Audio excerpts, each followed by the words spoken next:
Hello guys! Welcome back to our vlog. Ayan guys. Today, kailangan kong tanggalin tong mga oregano. So, ipuputulin ko na. And, una guys, naisip ko to na i-dry para magamit naman pang pampalasa. Pero, ayan. Hindi naman siya naging successful. Kaya, trinay ko talaga na hindi matouch yung oregano dun sa lupa para hindi madumihan. Pero nga, hindi umubra. Pangit ang pagkakatuyo ng ating oregano leaves. Pero patuloy na lang guys. Ayan, putol-putol. And hindi naman siya matigas bunutin. Ayan. Kahit medyo malaki na yung mga oregano natin. Ayan, patuloy lang sa paghila ng mga oregano. At ayan, lalagay na dito doon sa kabila para maging pataba. Ayan. Nakikita nyo na guys yung lupa. Bubungkalin natin yan na very light. And lilinisin. Tatanggalan ng mga damo-damo at mga kalat. Ayan. May mga wrapper ng biscuit. Biscuits. Diba? Biscuit man good na. Sa amo. Ayan. Eto na guys. Hindi na natin kukunin yung mga dahon na dried kasi fertilizer pa yan. Ito yung itatanim natin. Ang gabi. Galing pa yan guys sa Mindoro. Bigay ng pinsan ko. And padala niya. Pasalubong niya kay mama.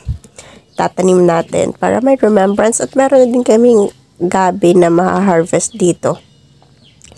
From the bakuran. Diba? Tumubo na ng konti. Ayan, na-stuck na siya. Pero tumubo ng konti. Ayan, try natin kung mabubuhay ha. So, ito na guys, yung ating nilinisan kanina na area. Wala ng oregano. Now, kailangan natin bungkalin ng kaunti. Ayan. Pero, hindi natin itatanim ng malalim kasi masisira at malalanta din yung gabi. So, yung sakto lang. Medyo mababaw lang ng kaunti. Kasi pag nasobrahan din yan ng tubig, ay nalalanta din siya. Pag nasobrahan ng ulan, ayan. Ang galing ko diba? Tumiming ng pagtatanim. Kailangan talagang tanghali na. Para, maintain natin yung color. Tostado. And, madami-dami to guys. Same process. Ayan, halos konti lang natambak din ng ko ang lupa kasi nga masisira lang din yan at malalanta kapag masyadong malalim. Ayan, butas-butas. Yun. Oh, ayan, di ba? Dami pa guys. Oh. Yan ang pagtatanim, one hand.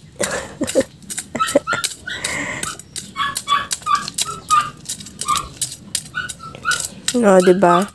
May garden na mabato. Okay? Yan ang garden ko, mabato. Pero kahit mabato yan guys, nabubuhay naman yung mga tanim. Niswak lang. Na nakaka-harvest din ako, no? Kala nyo lang. Yung ampalaya ko sa graba yun tumubo. Pero may na-harvest ako. Diba? O, yan. Kita nyo yan? Pangtambak na. Pantambak na bang bato na yan. Ayan. Kasi guys, yung garden ko dito, tinambakan talaga ng bato. Tapos, nagkaroon lang ng soil kasi kakalagay namin ng mga dahon. Ayan na. O, diba? Ayan. So, tingnan natin guys after 20 years kung may tutubo dyan. Kung mabubuhay ang gabi. After 20 years. Yan na guys. Yan na yan lahat.